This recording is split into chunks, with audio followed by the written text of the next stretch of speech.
kelas PT01 Angkatan 2019. Pada kesempatan kali ini saya akan melanjutkan materi pada bab 4, yaitu pengembangan materi pembelajaran.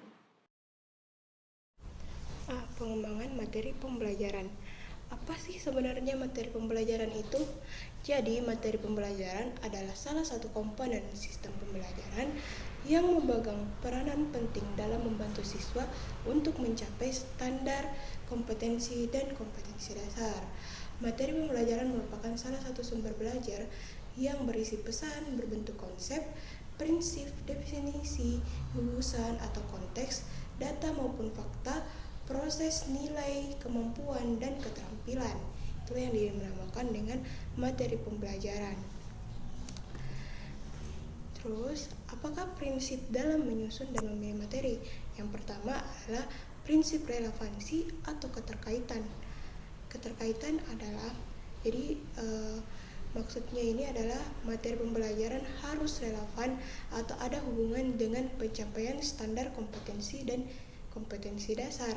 Sebagai contoh, jika kompetensi yang diharapkan dapat dikuasai oleh siswa berupa hafalan, maka menghafal fakta, maka materi pembelajaran yang diajarkan harus berupa fakta juga atau berupa bahan hafalan, seperti misalnya pada materi PKN. Di sana ada banyak fakta-fakta terkait undang-undang dasar. Nah, tentu di situ bisa dijadikan patokan sebagai contoh prinsip relevansi atau keterkaitan.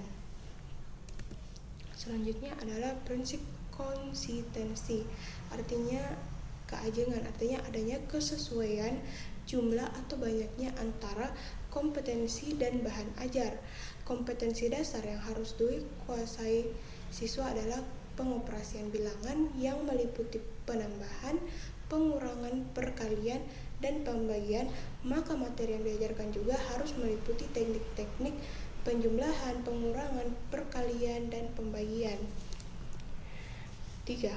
Prinsip kecakupan, artinya materi yang diajarkan hendaknya cukup memadai dalam membantu siswa menguasai kompetensi dasar yang diajarkan. Materi tidak boleh terlalu sedikit dan tidak boleh terlalu banyak. Jika terlalu sedikit akan kurang membantu mencapai SK dan KD. Sebaliknya, jika terlalu banyak akan membuang-buang waktu dan tenaga yang tidak perlu untuk mempelajarinya. B. Pengembangan materi dan tujuan pembelajaran umum. Prinsip-prinsip yang akan dicapai untuk tujuan pembelajaran umum yang pertama adalah menetapkan apa yang mau dilakukan oleh guru, kapan, dan bagaimana cara melakukannya dalam mengimplementasikan suatu pembelajaran. B. Membatasi sasaran atau dasar tujuan instruksional khusus dan menetapkan pelaksanaan kerja untuk mencapai hasil yang maksimal melalui proses penemuan target pembelajaran. Yang ketiga adalah mengembangkan alternatif yang sesuai dengan strategi pembelajaran. Yang keempat atau D, mengumpulkan dan menganalisis informasi yang penting untuk mendukung kegiatan pembelajaran. Yang terakhir adalah mempersiapkan dan mengkomunikasikan rencana-rencana dalam keputusan yang berkaitan dengan pembelajaran kepada pihak yang berkepentingan. Apa sih kegunaan pengembangan materi pembelajaran?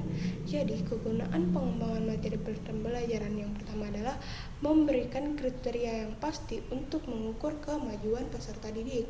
Yang kedua, memberikan kepastian mengenai kemampuan yang diharapkan dari peserta didik.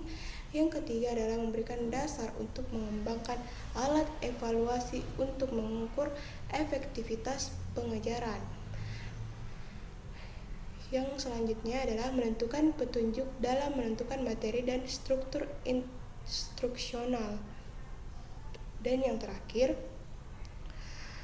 adalah petunjuk bagi peserta didik tentang apa yang dipelajari dan apa yang akan dinilai dalam mengikuti suatu pembelajaran.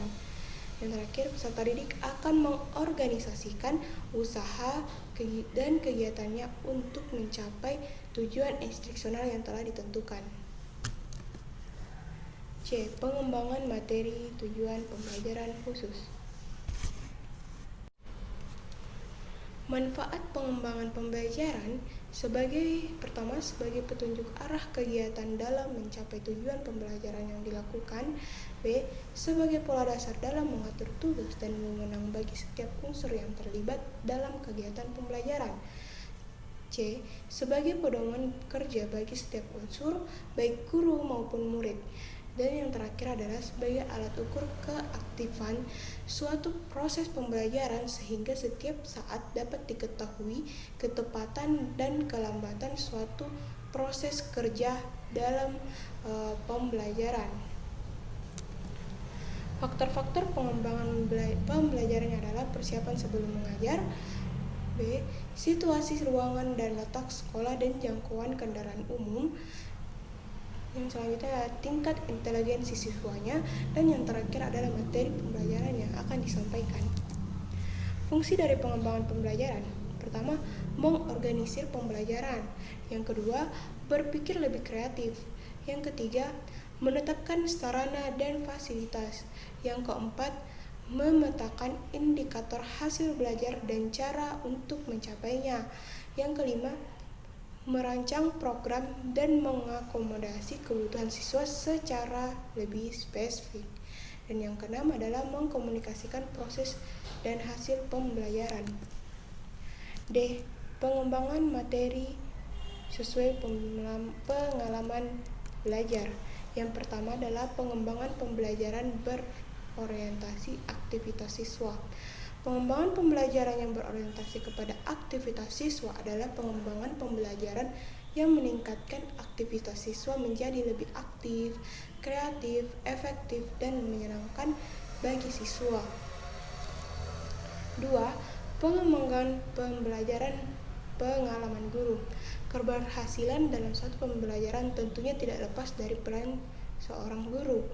Sebagai salah satu sumber belajar, peran guru sangatlah penting, di mana guru harus lebih menguasai materi pembelajaran atau bahan ajar. Dalam pengembangan ilmu pengetahuan dan teknologi, guru dituntut lebih menguasai informasi dan lebih kreatif lagi dalam menyampaikan materi pembelajarannya. Guru yang efektif harus memiliki 3 jenis pengetahuan agar mereka dapat mengajar para siswanya dengan baik. Apa itu?